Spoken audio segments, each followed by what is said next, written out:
বিসমিল্লাহির রহমানির রহিম। অনার্স প্রথম বর্ষের শিক্ষার্থীরা, তোমরা খিলগাঁও মডেল বিশ্ববিদ্যালয়ের ইসলামের ইতিহাস ও সংস্কৃতি বিভাগে যারা ভর্তি হয়েছ তাদেরকে শুভেচ্ছা এবং স্বাগত। যদিও আজকের এই ক্লাসটি আমাদের পরিচয়ের ক্লাস, কিন্তু আমরা এই ক্লাসটি তোমাদের সরাসরি ক্লাসরুমে নিতে পারছি না, তার জন্য আমরা আন্তরিকভাবে দুঃখিত। আশা করছি ইনশাল্লাহ খুব সহসাই আমরা ক্লাসরুমে ফিরব। জাতীয় বিশ্ববিদ্যালয়ের নির্দেশনা অনুযায়ী আমরা আজকে 19 সেপ্টেম্বর আমাদের ক্লাস শুরু করছি। এই জন্য আমাদের অনলাইনেই ক্লাসটা করতে হচ্ছে, যেহেতু তোমাদের পরিচয় আমরা নিতে পারছি না। যদিও আমরা অনেক স্টুডেন্টদেরকেই আমরা তাদের সাথে দেখা হয়েছে, তারা ভর্তি হয়ে আমাদের ডিপার্টমেন্টে এসেছিল, কথা হয়েছে। এই জন্য তোমাদের অনেককেই আমরা হয়তো চিনি, কয়েকজনের সাথে হয়তো আমাদের দেখা হয়নি, কিন্তু আমরা অত্যন্ত আশাবাদী যে খুব সহসাই তোমাদের সাথে আমাদের দেখা হবে এবং অনলাইনের ক্লাস না নিয়ে আমরা ক্লাসরুমে ইনশাল্লাহ ক্লাস করব। তো আমি আজকে আমার পরিচয়টা দিয়ে দিই। আমি হচ্ছি ফাহমিদা হুসাইন, ইসলামের ইতিহাস ও সংস্কৃতি বিভাগের প্রভাষক। আমি তোমাদেরকে যে ক্লাসটি নিব সেই ক্লাসটি হচ্ছে স্পেনে মুসলমানদের ইতিহাস। এখানে আমি একটু তোমাদের কথা বলে নেই। আমরা যখন ম্যাট্রিকে পড়েছি আমাদের 10টা সাবজেক্ট ছিল। ইন্টারমিডিয়েটে যখন আমরা আসলাম, আবার বাংলা, ইংলিশ, আইসিটি ছাড়া আমাদের অন্য 3টা সাবজেক্ট এবং একটা অপশনাল সাবজেক্ট দিতে হতো, এবং প্রত্যেকটার ফার্স্ট পেপার এবং সেকেন্ড পেপার দুটি করে পেপার ছিল। অনার্স হচ্ছে তোমার কেরিয়ারের পড়াশোনা, উচ্চ পর্যায়ের পড়াশোনা। এখানে তুমি একটা বিষয় নিয়ে কি করবে জানবে, একটা বিষয় নিয়ে পড়াশোনা করবে। যেখানে তুমি ইন্টারমিডিয়েটে যে বিষয়টাকে একটা বিষয়কে পড়েছো, সেটাকে এখন তুমি অনার্স ফার্স্ট ইয়ার, তোমরা এখন এই ফার্স্ট ইয়ারেই আমরা কি করব, এটাকে 5টা অংশে বিভক্ত করে পড়ব। 4টা অংশে বিভক্ত করে পড়ব। প্রথমে হচ্ছে মুসলমানদের ইতিহাস, এটা আমাদের এক ম্যাডাম পড়াবেন, তোমরা পেয়ে যাবে ওনার ক্লাসও। তারপরে আবার আসবে মুসলমানদের ইতিহাস 750 থেকে 1258, সনটা খেয়াল রাখবে। তারপর আমি পড়াবো হচ্ছে স্পেনে মুসলমানদের ইতিহাস। এরপরে আসবে হচ্ছে সিরিয়া, মিশর, উত্তর আফ্রিকার ইতিহাস। এই 4টা পেপার গেল। 4টা পেপারের কোড তোমরা পাশাপাশি পাবে। 21-16-01, 21-16-03, 21-16-05, 21-16-07। এটা হচ্ছে আমাদের বিষয় কোড। দেখো আমি বিষয় কোডটা লিখে দিয়েছি, এবং আমার এই কোর্স আউটলাইনটা কোন সন পর্যন্ত হবে সেটা আমি লিখে দিয়েছি। তাহলে এই হচ্ছে আমাদের 4টা কোর্স। আর বাকি 2টা কোর্স সবার জন্য কম্পালসারি, সেটা হচ্ছে স্বাধীন বাংলাদেশের অভ্যুদয়ের ইতিহাস। আর আরেকটা তোমাদের অপশনাল বিষয়, যে অপশনাল বিষয়টা আমরা পড়াই হচ্ছে সমাজবিজ্ঞান পরিচিতি। এই আমাদের ফার্স্ট ইয়ারের এই কোর্সগুলো পড়তে হবে। তাহলে ফার্স্ট ইয়ারের এই কোর্সগুলো আমরা দেখো পড়বো। আমরা কিন্তু ইন্টারমিডিয়েটে তোমাদের যাদের ইসলামের ইতিহাস ছিল তারা তোমরা ভারতে মুসলমানদের ইতিহাস ওটা পড়েছো। সেটার যে কোর্স আউটলাইনটা মানে একদম আইনে জাহিলিয়া যুগ থেকে 750 পর্যন্ত তোমরা সেটা পড়েছো। তারপরে দ্বিতীয় কোর্সটা হচ্ছে 750 থেকে 1258 আব্বাসীয় যুগ, সেটাও তোমরা পড়েছো। এই কোর্সের যে আউটলাইন স্পেনে মুসলমানদের ইতিহাস, এটাও তোমরা পড়েছো। ঠিক আছে, এটাও তোমরা পড়েছো, কিন্তু খুব ছোট আকারে। আমি তোমাদের একটু মনে করানোর চেষ্টা করি। মুসা বিন নুসাইরের অন্যতম সেনাপতি তারেক বিন জিয়াদ 712 খ্রিস্টাব্দে স্পেন জয় করে। তারপরে সেই স্পেনের রাজা, মুসলমানদের জয়ের পূর্বে স্পেনের অবস্থা কেমন ছিল। তারপরে হচ্ছে প্রথম আব্দুর রহমান কিভাবে তিনি উমাইয়া খেলাফত আব্বাসীদের হাত থেকে বেঁচে যে স্পেনে নতুন করে উমাইয়া খেলাফত প্রতিষ্ঠা করেন। তারপরে হচ্ছে তৃতীয় আব্দুর রহমান এবং কর্ডোবা জামে মসজিদ, আমরা এই জিনিসগুলো ইন্টারমিডিয়েট একদম মানে রিনোল্ড জানা, তোমাদের জানা যে জিনিসগুলো ইন্টারমিডিয়েটে পড়েছো যাদের ছিল, তারা এইগুলো দেখলে এটা তোমাদের জানা বিষয় থেকে কিন্তু ওই বইটা কি মুসলমানদের ইতিহাস যে তোমরা ফার্স্ট পেপার বইটা পড়েছো, ওই ফার্স্ট পেপার বইটাকে 4টা খণ্ডে বিভক্ত করেছে। তাহলে বুঝতে হবে যে এটা কোনো কঠিন কিছু না। আগে ইন্টারমিডিয়েটে তোমরা 4টা অধ্যায়ের বই পড়তে, সেটা নিয়ে কি হতো তোমাদের 100 নম্বরের। আর এখন সেই 4টা অধ্যায়কে এক একটা কোর্স হিসেবে নেওয়া হয়েছে, এটার নাম্বারও হবে তোমাদের 100 মার্কস। ঠিক আছে, এটাও তোমাদের 100 মার্কসের। তারপরে তোমাদের মিশর ও উত্তর আফ্রিকার ইতিহাস, এখানেও তোমাদের কি করতে হবে, এখানেও তোমরা জানবে যে এখানেও তোমরা ওবায়দুল্লাহ আল মাহাদি সেই সম্পর্কে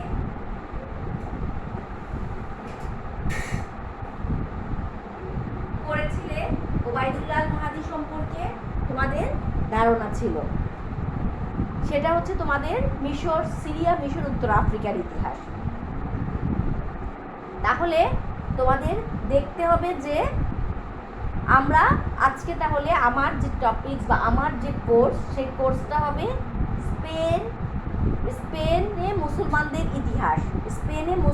ইতিহাস। এটা হচ্ছে 712 থেকে শুরু করে 1492 খ্রিস্টাব্দ পর্যন্ত। এই 1492 খ্রিস্টাব্দ পর্যন্ত স্পেনে মুসলমানদের ইতিহাস নিয়ে আমরা আলোচনা করব। তার আগে আমরা আজকে খুব বেশি কিছু আলোচনা করব না, তার আগে আমরা একটু জানবো স্পেনটা কোথায়। এই স্পেনটা কোথায়, এই যে আমরা এখানে দেখলাম স্পেন কোন মহাদেশে পড়েছে বলো? আমরা কি জানি সবাই? যেমন বাংলাদেশ পড়েছে এশিয়া মহাদেশে, তাহলে স্পেন পড়েছে আমাদের ইউরোপ মহাদেশে। ঠিক আছে, ইউরোপ মহাদেশের অরিন্দ সুন্দর একটি দেশ হচ্ছে স্পেন, পর্বতময় একটি দেশ হচ্ছে স্পেন, যার 3 দিকে জল আর একদিকে স্থল। ঠিক আছে, যার 3 দিকে জল আর একদিকে হচ্ছে স্থল। আমি তোমাদের অনলাইনে যখন আমরা ক্লাসরুমে ক্লাস নিব, অবশ্যই আমরা ম্যাপ দেখে এটা পড়ার চেষ্টা করব। তাহলে এই স্পেন মুসলমানরা একসময় জয় করে, সেই সময় মুসলমানদের অন্যতম খলিফা বা দিগ্বিজয়ী শাসক ছিলেন আল ওয়ালি। এই আল ওয়ালিদের সময় কিন্তু মুসলমানরা পশ্চিম দিক, তারপরে উত্তর দিক, সব দিক থেকে প্রসারিত হয়, তাদের বিজয় সীমানা প্রসারিত করে, এবং সেই সময় ইউরোপ মহাদেশের অন্যতম একটি দেশ স্পেন মুসলমানরা জয় করতে সক্ষম হয়। একটা মজার বিষয় হচ্ছে যে স্পেনের পরে মুসলমানরা কিন্তু ইউরোপ মহাদেশের আর কোনো দেশ জয় করতে সক্ষম হয়নি। অনেক চেষ্টা করেও তারা ফ্রান্সের দ্বার প্রান্তে পৌঁছেছিল, কিন্তু পুরোপুরি ফ্রান্সকে তারা জয় করতে সক্ষম হয়নি। ঠিক আছে, তাহলে আমরা আজকে আমরা যে ছোট্ট একটা বিষয় নিয়ে জানবো, সেই বিষয়টা হচ্ছে স্পেনের ভৌগোলিক অবস্থান। দেখো, আমি একটু ভৌগোলিক অবস্থান তোমাদের দেখানোর চেষ্টা করেছি যে ইউরোপ মহাদেশের দক্ষিণ পশ্চিমে আইবেরিয়ান উপদ্বীপের শতকরা 11 ভাগ জুড়ে আছে স্পেন। তাহলে স্পেনের আরেকটা নাম আমরা এখানে জেনে গেলাম, প্রায়ই আসি। স্পেন কি নামে পরিচিত বলেছি? আইবেরিয়ান উপদ্বীপ নামে পরিচিত।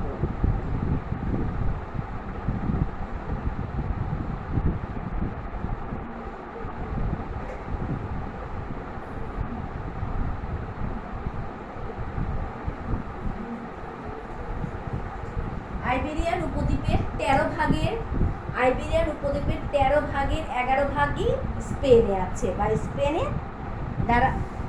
স্পেনের 4 দিক থেকে প্রাকৃতিক সীমানা দ্বারা বেষ্টিত। এর 3 দিকে হচ্ছে জল আর একদিকে স্থল।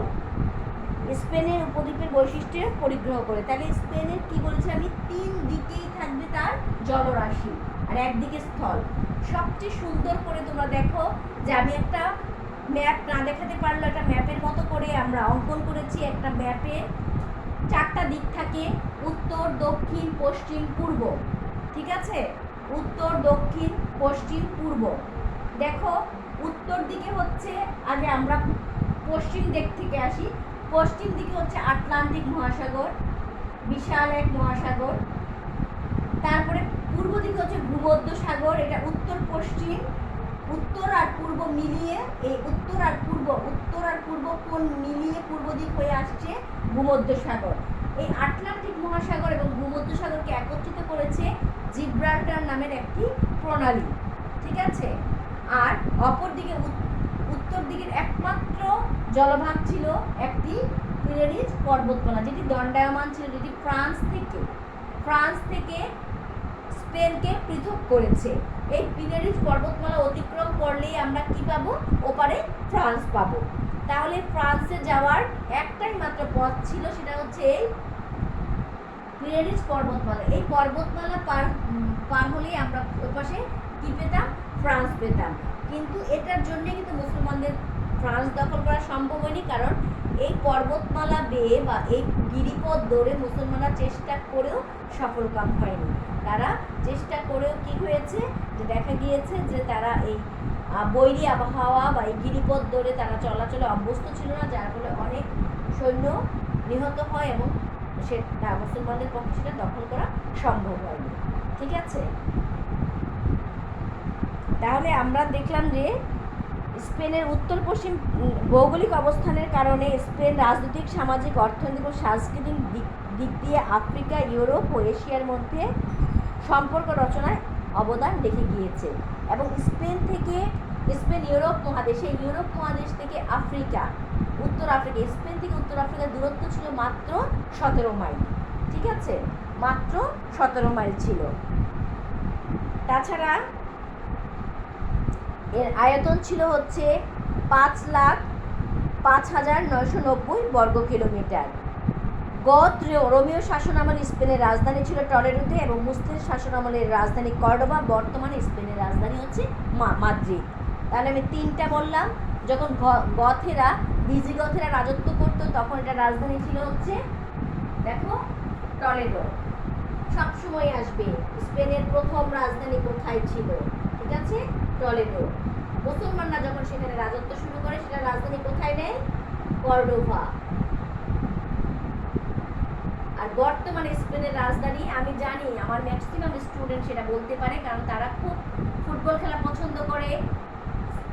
আর স্পেনের অন্যতম একটি ক্লাব কি? Real Madrid. তাহলে স্পেনের বর্তমান রাজধানী হচ্ছে মাদ্রিদ, ঠিক আছে? তাহলে আমরা যেটুকুন জানলাম আবার সেটা আমি তোমাদেরকে বলি।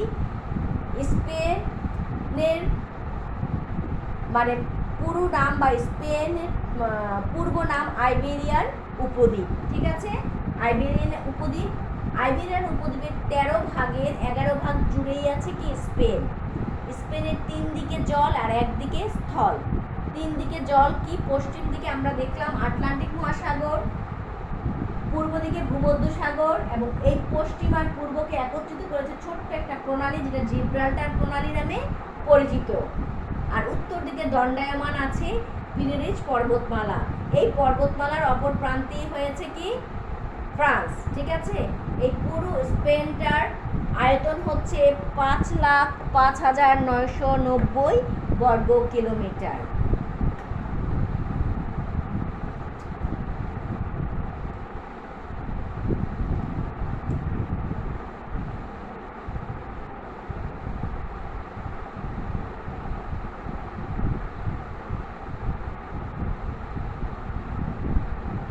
ঠিক আছে? 5,05,990 বর্গ কিলোমিটার স্পেনের আয়তন। গদ এবং রোমীয় শাসন আমলে স্পেনের রাজধানী ছিল টলেডোতে। মুসলমানরা যখন রাজত্ব করে তখন স্পেনের রাজধানী ছিল কর্ডোভায়, এবং এরপরে বর্তমানে স্পেনের রাজধানী হচ্ছে মাদ্রিদে। স্পেন ইউরোপ মহাদেশের একটি দেশ। আমার ধারণা তোমরা এটা সবাই বুঝতে পেরেছো খুব সুন্দর করে। এখান থেকে আমরা অনেকগুলি প্রশ্ন পেয়েছি। স্পেনের পূর্ব নাম কি? আইবেরিয়ান উপদ্বীপ। স্পেনের উত্তর দিকে কি আছে? পিনেরিজ পর্বতমালা। স্পেনের পশ্চিমে কি আছে? আটলান্টিক মহাসাগর। পূর্বে আছে কি? ভূমধ্যসাগর। এই দুই বিশাল জলরাশিকে একত্রিত করেছে কি? জিব্রাল্টার প্রণালী। এখানে এই যে প্রশ্নগুলো আমি বললাম, 1 নম্বরের কোশ্চেনে ম্যাক্সিমাম 1 নম্বর কোশ্চেন এখান থেকে 2 থেকে 3টা কোশ্চেন চলে আসে। ঠিক আছে? বর্তমান স্পেনের রাজধানী কোথায়? মুসলমানদের সময় স্পেনের রাজধানী কি ছিল? ভিজিগতদের সময় স্পেনের রাজধানী কি ছিল? ঠিক আছে? তাহলে আমাদের অনেকগুলো কোশ্চেন অ্যান্সার কিন্তু জানা হয়ে গিয়েছে। আমরা এখন যে প্রশ্নটা নিয়ে আমরা এখন যে জিনিসটা দেখব সেটা হবে স্পেনের ভূপ্রকৃতি। স্পেনের ভূপ্রকৃতিটা কেমন? স্পেনের ভৌগোলিক বৈশিষ্ট্যের অন্যতম হলো এর ভূপ্রকৃতি। স্পেনকে নানা ভাগে ভাগ করা যায়, যেমন উত্তর ও উত্তর পশ্চিম উপকূল পর্বতশ্রেণী দ্বারা আবৃত থাকলেও এর বিস্তৃত অঞ্চলে কিছু সমৃদ্ধশালী সমুদ্র ছিল, যেমন তারাগোনা, কাস্টেলন, ভ্যালেন্সিয়া। দক্ষিণ দিকের উল্লেখযোগ্য বন্দর হচ্ছে আলবেরিয়া, মালাগা, আলজেসিরাস। ঠিক আছে? পশ্চিম দিকেও কিছু সমুদ্র বন্দর ছিল। স্পেনের মধ্যবর্তী অঞ্চলকে বলা হয় মেসেটা। এ অঞ্চলের পূর্ব দিক থেকে পশ্চিম দিক ঢালু, আবার এ অঞ্চলটি উত্তর দিক থেকে দক্ষিণ দিকেও ঢালু। মনে করা হয় এর উচ্চতা গড় 2000 ফুট পর্যন্ত বিস্তৃত। এছাড়া উপকূল ও পোতাশ্রয় ছিল, যেমন স্পেনের প্রায় 8 ভাগের 7 ভাগ সমুদ্র দিকে উন্মুক্ত। এত বিশাল উপকূল থাকা সত্ত্বেও স্পেনের খুব কম সংখ্যক পোতাশ্রয় রয়েছে। এর কারণ হলো এখানকার বেশিরভাগ উপকূলীয় এলাকা সমুদ্র উপকূল হতে সুউচ্চ এবং খাঁজাবিহীন। উপকূলের পোতাশ্রয়ের মধ্যে তারাগোনা, ক্যাস্টেলন, ভ্যালেন্সিয়া, আলমেরিয়া, মালাগা উল্লেখযোগ্য। পর্বতমালা ও গিরিপথ। উত্তর দিকের পিনেরিজ পর্বতমালা স্পেনের ফ্রান্স হতে পৃথক করেছে। পিনেরিজ পর্বতমালার মধ্যে কিছু সংখ্যক গিরিপথ রয়েছে, যেমন স্পেনের সাথে ফ্রান্সের সংযোগ রক্ষাকারী বায়াসি ভ্যালি, পার্টুস ভ্যালি, দ্য আর্না, সোমালো প্রভৃতি। এখানে বছরের 6 মাস বরফাচ্ছন্ন থাকলেও বছরের বাকি সময় চলাচলের জন্য ব্যবহৃত হয়। মধ্যবর্তী মালভূমিতে পূর্ব দিকে সমুদ্র উপকূল এবং দক্ষিণ গুয়াদেলকুইবার নদীর তীরবর্তী স্থানে যাওয়ার জন্য কিছু গিরিপথ ছিল। নতুন ও পুরানো ক্যাস্টাইলের মধ্যে সংযোগকারী গিরিপথ ছিল, সেটার নাম হচ্ছে সিয়েরা দা গুয়াদারামা। ঠিক আছে? এই যে জিনিসগুলো আমি পড়লাম, এগুলো হচ্ছে জানার জন্য। এগুলো থেকে কোনো কোশ্চেন তোমার আসে না। যে এই ভূপ্রকৃতি, ভৌগোলিক অবস্থানের যে ভূপ্রকৃতি, উপকূল, পোতাশ্রয়, পর্বতমালা, গিরিপথ, এগুলি কী ছিল, এগুলি কেমন ছিল বা এগুলি কোথায় ছিল, এগুলো একটু জানার জন্য আমাদের যেটা জানতে হবে সেটা হচ্ছে নদ নদী। স্পেনের নদ নদীগুলো কী ছিল? যেমন নদ নদীর ক্ষেত্রে স্পেনের বৈচিত্র্যপূর্ণ ভৌগোলিক বৈশিষ্ট্যের অধিকারী ছিল। তবে স্পেনের 4টি প্রধান নদী ছিল। এটা মনে রাখতে হবে, স্পেনের কয়টি প্রধান নদী ছিল? 4টি। এগুলোর মধ্যে টেগাস, ডুরো, গুয়াদিয়ানা ও গুয়াদালকুইবার। ঠিক আছে? স্পেনের অনেক সমুদ্র বন্দর ছিল, এদের মধ্যে উল্লেখযোগ্য ছিল তারাগোনা, ভ্যালেন্সিয়া। ঠিক আছে? তাগুস হচ্ছে স্পেনের সবচেয়ে বড় নদী, এটা মনে রাখতে হবে। স্পেনের সবচেয়ে বড় নদীর নাম কি বলেছি? স্পেনের সবচেয়ে বড় নদী হচ্ছে তাগুস। এটা একটু মনে রাখতে হবে বাবা। আর এটা ক্লাস করতে করতে শুনতে শুনতে তোমাদের মনে হয়ে যাবে।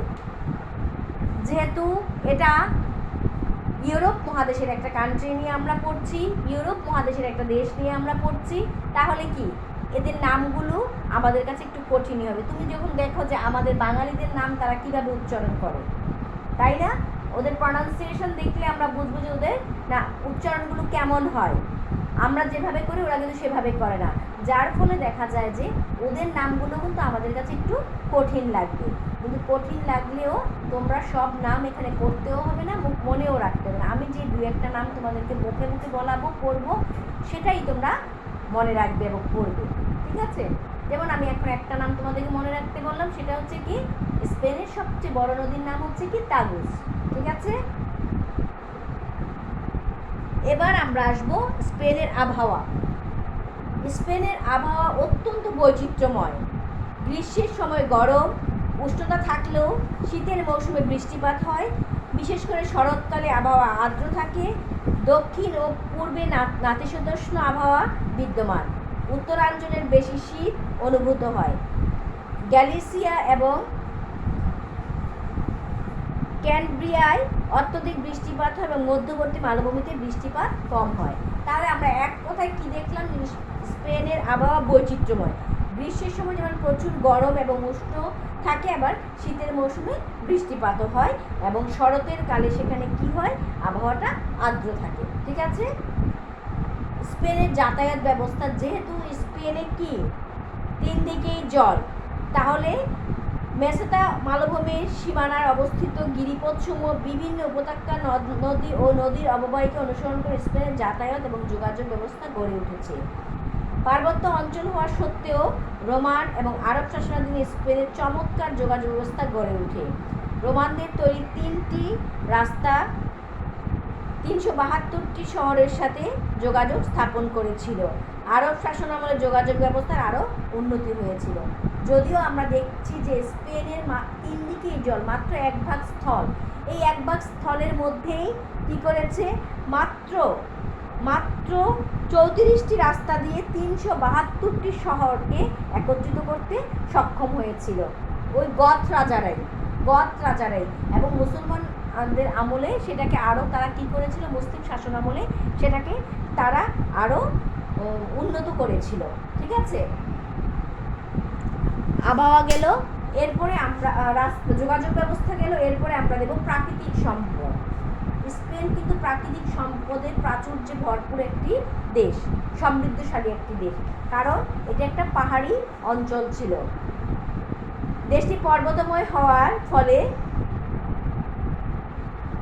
গাছ ছিল প্রচুর, তাই বনজ সম্পদ ছিল স্পেনের প্রধান মূল্যবান সম্পদ। বনভূমিতে পাইন, ওক এবং আবলুস কাঠ ছিল সবচেয়ে বেশি মূল্যবান। বনজ সম্পদ ছাড়াও সোনা, রূপা, তামা, লৌহ, সীসা, ম্যাঙ্গানিজ, লবণ, ম্যাগনেসিয়াম এগুলো খনিজ সম্পদ পাওয়া যেত। স্পেনকে 3টি খনিজ সম্পদ অঞ্চলে ভাগ করা যায়, যেমন কেন্দ্রভাগ, সীমান্তবর্তী ভাগ এবং মধ্যভাগ। এছাড়া পূর্ব ও দক্ষিণ স্পেনে প্রচুর চুনাপাথর পাওয়া গিয়েছে। ঠিক আছে। তাহলে স্পেন কিন্তু এখনো যেহেতু এটা পর্বতময় অঞ্চল, এটা প্রাকৃতিক সম্পদে সমৃদ্ধশালী একটি দেশ, তবে বনজ সম্পদের সবচেয়ে বেশি,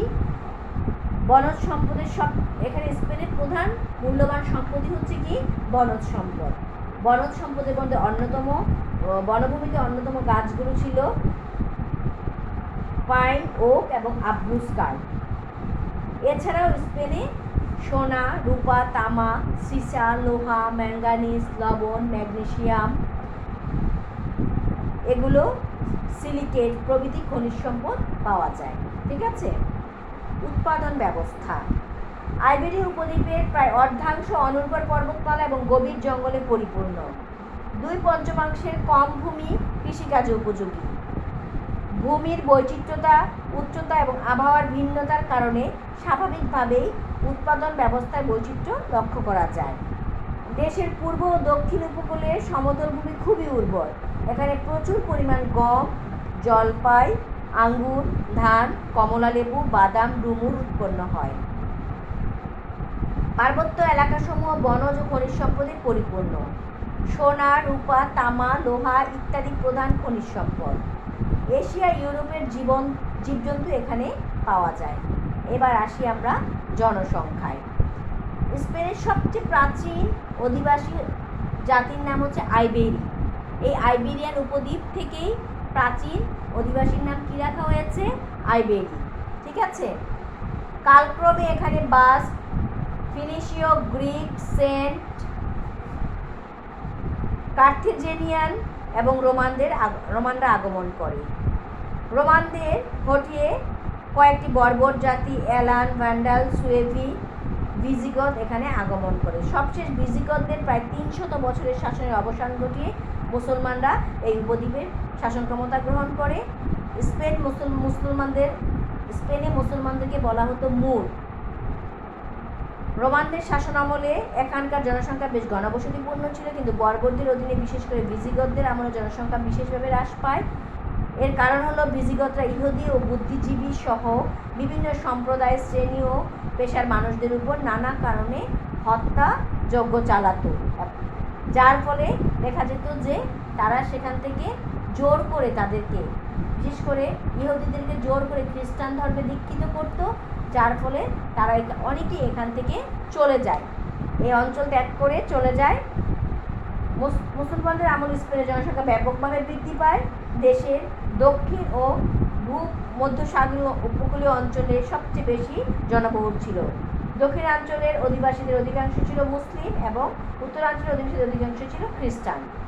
খ্রিস্টানরা পুনরায় স্পেন অধিকার করে মুসলিম ও ইহুদিদেরকে বিতাড়িত করে এবং মুসলিম আমলে কর্ডোবা, গ্রানাডা এবং অন্যান্য প্রধান শহরগুলোর জনসংখ্যা বর্তমান সময়ের চেয়েও কয়েক গুণ বেশি ছিল।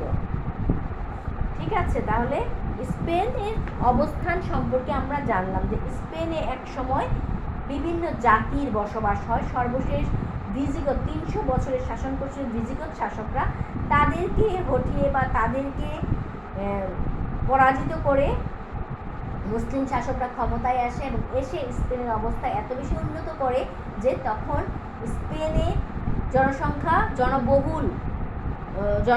জনবহুল একটি দেশে পরিণত হয়। বিশেষ করে ভূমধ্যসাগরীয় অঞ্চলে, মানে দক্ষিণাঞ্চলে মুসলমানদের সংখ্যা বেশি ছিল এবং উত্তরাঞ্চলে, যেহেতু আমি বলেছি পিনেরিজ পর্বতমালার অপর পাশেই ছিল ফ্রান্স, কারণ এটাই ছিল দণ্ডায়মান পর্বতমালা, যার অপর প্রান্তে ছিল ফ্রান্স, এবং এই অঞ্চলে বেশি ছিল খ্রিস্টান, যে খ্রিস্টানরা ফ্রান্সের সাথে খ্রিস্টান কনফেডারেসির সাথে মিলে তারা কি করেছিল, মুসলমানদেরকে একসময় 1492 খ্রিস্টাব্দে মুসলমানদেরকে চিরতরে স্পেন থেকে বের করে দেয় এবং পুনরায় আবার স্পেন খ্রিস্টানদের দখলে নিয়ে নিতে সক্ষম হয়। ঠিক আছে, আবার আরেকবার আমরা একটু পড়ে নেই। স্পেনের প্রাচীন নাম আইবেরিয়ান উপদ্বীপ। ঠিক আছে, স্পেনের প্রাচীন নাম আইবেরিয়ান উপদ্বীপ। স্পেনের আয়তন হচ্ছে 5,05,990 বর্গ কিলোমিটার। স্পেনের 3 দিকে জল এবং 1 দিকে স্থল। স্পেনের পশ্চিম দিকে হচ্ছে আটলান্টিক মহাসাগর, বিশাল জলরাশি, এবং পূর্ব দিকে হচ্ছে ভূমধ্যসাগর। এই বিশাল জলরাশি এবং ভূমধ্যসাগরকে একত্রিত করেছে দক্ষিণ দিকে জিব্রাল্টার প্রণালী। ঠিক আছে, মনে থাকবে জিব্রাল্টার প্রণালী।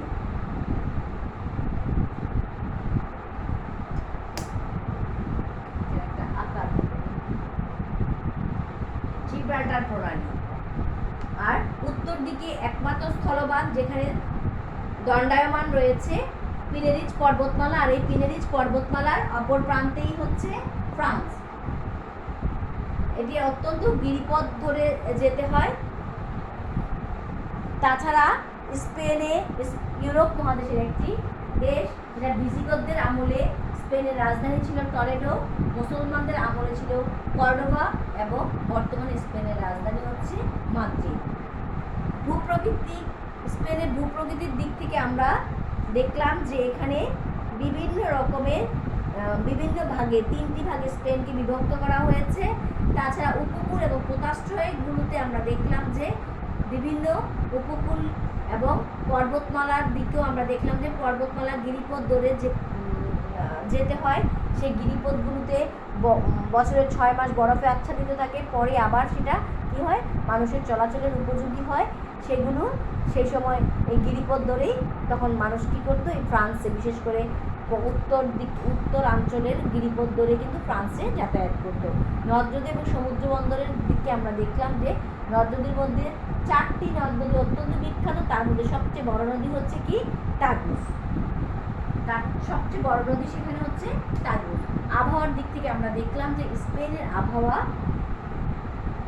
গ্রীষ্মকালে প্রচুর গরম এবং উষ্ণতা লক্ষ্য করা যায়, এবং শীতকালে সেখানে বৃষ্টিপাত দেখা দেয়, এবং শরৎকালে আবহাওয়া আর্দ্র থাকে। তারপরে আমরা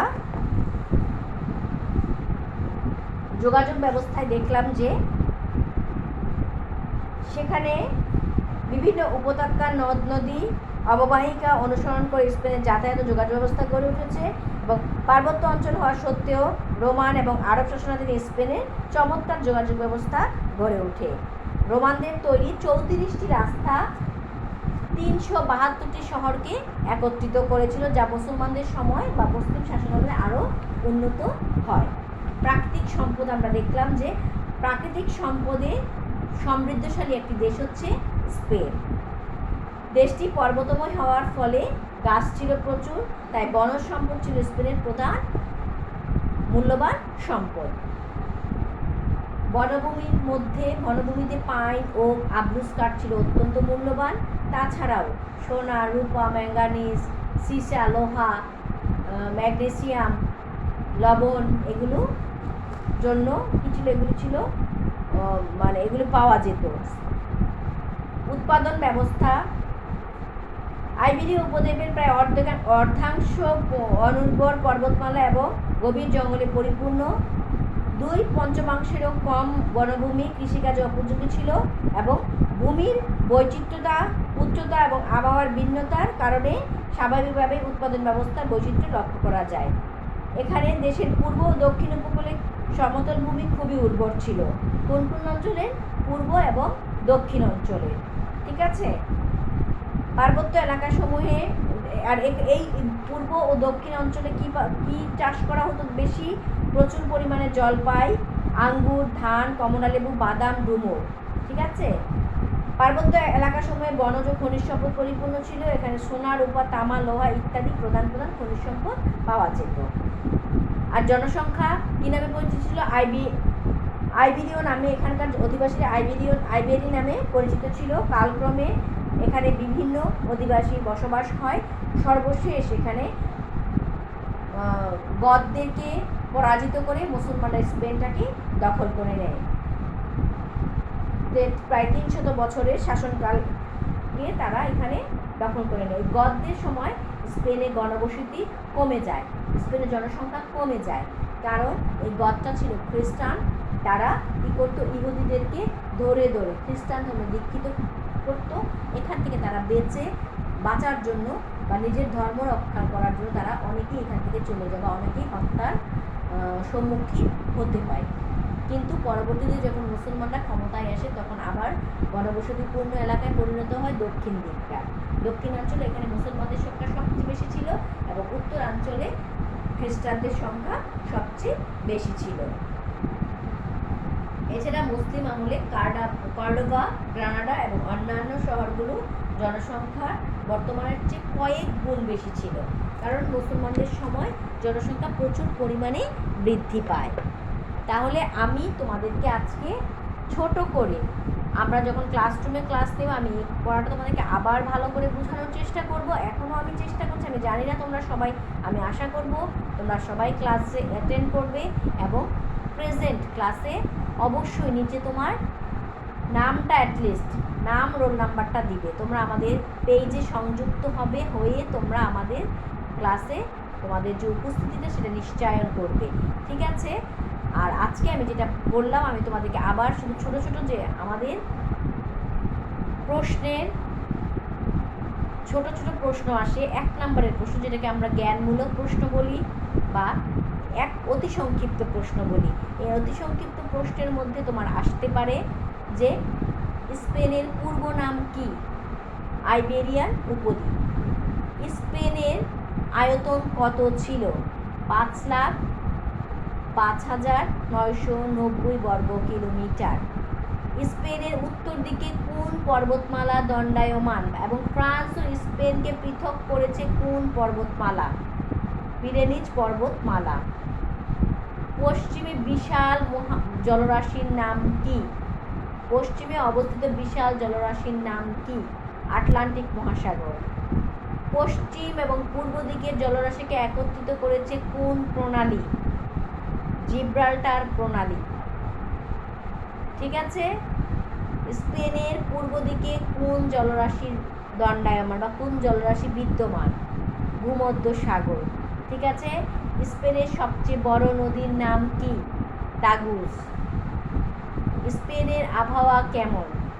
গ্রীষ্মকালে প্রচুর গরম এবং গ্রীষ্মকালে থাকে আমাদের আবহাওয়াটা, গ্রীষ্মকালে প্রচুর গরম পড়ে এবং উষ্ণতা থাকে, গরম থাকে, ঠিক আছে, এবং শীতকালে প্রচুর বৃষ্টিপাত হয়, আর শরৎকালে সেখানে আর্দ্রতা লক্ষ্য করা যায় বা আর্দ্র থাকে, ঠিক আছে। তারপরে আমরা উপকূল আর পর্বতমালা থেকে ওইরকম প্রশ্ন আসে না, তোমার প্রাকৃতিক সম্পদ থেকে আসে। বনজ সম্পদের জন্য বা বনজ সম্পদ, বনভূমিতে সবচেয়ে বেশি মূল্যবান বৃক্ষগুলো কি? পাইন, ওক এবং আবলুস, ঠিক আছে, পাইন, ওক এবং আবলুস কাঠ। তাছাড়া স্পেনে কি কি ফসল হয়? কোন কোন অঞ্চলে ফসল হয়? দক্ষিণাঞ্চলে উর্বরতার জন্য প্রচুর ফসল হয়। সেই ফসলগুলো কি? গম, জলপাই, ধান, কমলা লেবু, আঙ্গুর, ডুমুর উল্লেখযোগ্য, ঠিক আছে। তারপরে হচ্ছে উত্তর দিকে পর্বতময় এলাকায় কোন সম্পদ বেশি পাওয়া যায়? সেখানে আমরা দিব হচ্ছে স্বর্ণ, রূপা, তামা, লোহা ইত্যাদি খনিজ সম্পদ সেখানে পাওয়া যায়। স্পেনের অধিবাসী কি নামে পরিচিত? আইবেরি নামে পরিচিত। কাদেরকে পরাজিত করে মুসলমান শাসকরা স্পেন দখল করে? ঠিক আছে। 300 বছরের ভিজিগতদের শাসনকালের অবসান ঘটিয়ে 712 খ্রিস্টাব্দে মুসলমানরা স্পেন দখল করে। কতটি রাস্তার মাধ্যমে 372টি শহরকে একত্রিত করেছিল? 34টি রাস্তা সংগঠনের মাধ্যমে কী করেছে? 372টি শহরকে একত্রিত করেছিল, ঠিক আছে। স্পেনের অধিবাসীরা মুসলমানদেরকে কি নামে ডাকতো? মুর নামে ডাকতো। আমি এটা তোমাদের আরও ডিটেলস করে বলবো কেন মুর নামে ডাকতো, এটা আজকেই বলার। আজকে এত কিছু আর বলবো না, তোমরা আবার ভয় পেয়ে যাবে, ভাববে যে কত কিছু পড়াচ্ছে। আমি এই যে পড়ালাম তোমাদের অনেকটুকুন, আজকে মোটামুটি ছোট্ট একটা লেকচার দিয়ে দিলাম তোমাদের পরিচিতি পর্বের সাথে সাথে। একটা জিনিস তোমরা খেয়াল করবে, এখানে কিন্তু আমি কোনো ধরনের সন উল্লেখ করি নাই। তোমাদের এটা ভয় থাকে ইতিহাস মানে সন লিখতে হবে, সেই ভীতিটা কিন্তু এখন আর নাই। এটা অত্যন্ত সহজ একটা সাবজেক্ট। তোমরা যদি পড়ে সেটাকে নিজের কাছে আত্মস্থ করবে এবং আত্মস্থ করে তোমরা সেটা নিজের ভাষায় উপস্থাপন করবে। নিজের ভাষায় উপস্থাপন করলেই তুমি সেটা লিখতে পারবে।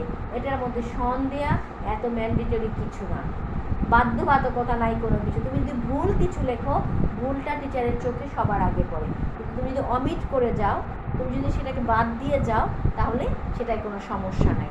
সন এখানে দিতে হবে এমন কোনো বাধ্যবাধকতা এখানে নেই। তাই আমরা খুবই চেষ্টা করবো যে সনগুলোকে আমরা অমিট রাখি, আর যেই সনগুলো তোমাদের দিতে হবে বা আমি সেটা বলবো। তোমাদের শুধু কোনো গাইড বই দেখে পড়ে তোমাদের সন মুখস্থ করতে হবে না। আমরা টিচাররা কি পড়াই সেটাই শুনবা বাবা, সেটা শুনেই তোমরা লেখার চেষ্টা করবে।